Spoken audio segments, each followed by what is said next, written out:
I would like to start giving a warning to our brothers and sisters in the United States and give you our experience here in Canada from the universal healthcare and take a lesson from us here.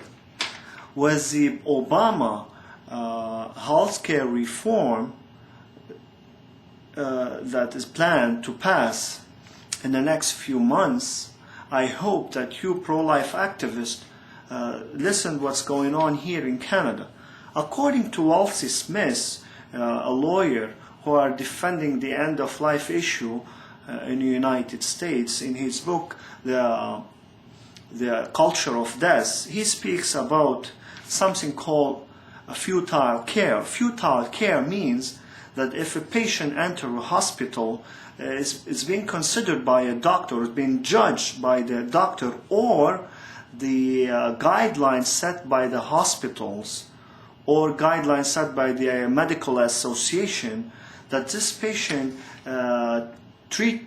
medical treatment is useless. We should not put any money or spend the money that being given by the government or the insurance company for such a person, the medical, or the disease that he have, the illnesses. So this list of the diseases and illnesses is, if a person does not fit, his malady or his illnesses or diseases is not number 1, or let's say it's number 600 or 650, he will not be given any medical treatment. And this is because of what's so-called rationing healthcare. Rationing healthcare, it will try to cut certain treatment and certain medical treatment and for patients who are not do not fit the budget of the government. So the thinking of this universal health care, why put money and spend money on people who are already dying? We could give the money to people who are already not dying to save some money. So what's been going on, in order to save money, these patients are being neglected. They will be neglected if there will be universal health care in the United States, as we have it here in Canada. They will be neglected until death. They will not be even given basic medical health care. This is because of what's so-called the medical dictatorship that's going on because of this universal health care. We should not pass in the United States. We should take a lesson what we have here in Canada. If a patient get a disease today in this country or need an operation, he has to wait 4 months or 3 months or sometimes a year.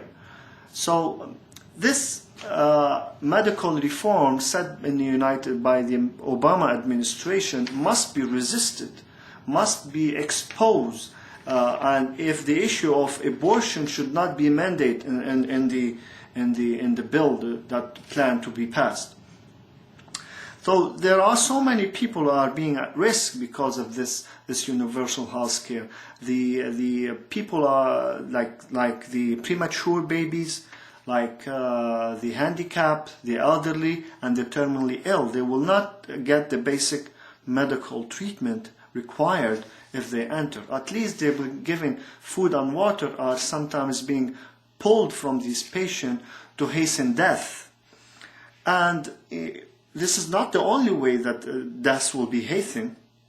What's already happening in Canada, something called terminal sedation. Terminal sedation it's been practiced in the Canadian hospital, even in Catholic hospitals in Canada and across the United States. And when a patient is being considered futile, the only treatment he gets, terminal sedation, that this person is sedated until he dies after 14 days. These kind of bioethic practice must be stopped and resisted and exposed to the public. That to be aware, if you enter a hospital today, if you do not fit the budget of the government, if you do not fit the budget that set by the government or the insurance company, you will not get a treatment. And this is actually discrimination between patient and another. This kind of medical discrimination must be stopped, must be resisted, must be exposed, we should fight this kind of medical practice, and we should defend the life of the unborn, the elderly, the terminally ill, the handicapped, and all those people are considered not on the ladder of being defended. The babies and the unborn. I lost a baby in a Catholic hospital because my unborn baby considered his life is not worth living. The treatment that he should be required futile. This hospital called St. Michael Hospital in downtown Toronto. They literally did not give the treatment that required, and they caused the baby to die in this hospital. I'm going to expose that more often on YouTube and show you how this hospital and other hospitals across this country are literally neglecting and literally letting people die because they do not fit the budget. They do not fit the guideline set by the medical association, set by the government, set by those dictatorship who are not looking at people as a human being. They're treating us as machine, because when they're treating us as machine, because of the futile care, what's going to happen? That so many people are going to suffer, so many people are going to die, and they are protected. They are protecting themselves. These kind of dictatorship. And if a person, let me tell you what's going on in Ontario. If a patient wanted to sue a doctor in Canada, it would cost him thousands and thousands of dollars for lawyers and fees. But on top of that, the government fund their legal fees if there's any allegation going on against this doctor. So this is called really dictatorship, and this we should ask these government, the Ontario government and the Canadian government, that also patients have a right to be defended, have a right to litigation, and if you going to support only physicians, you should also support the patient. A patient have a right to raise their voice, to be defended and to be protected in this country.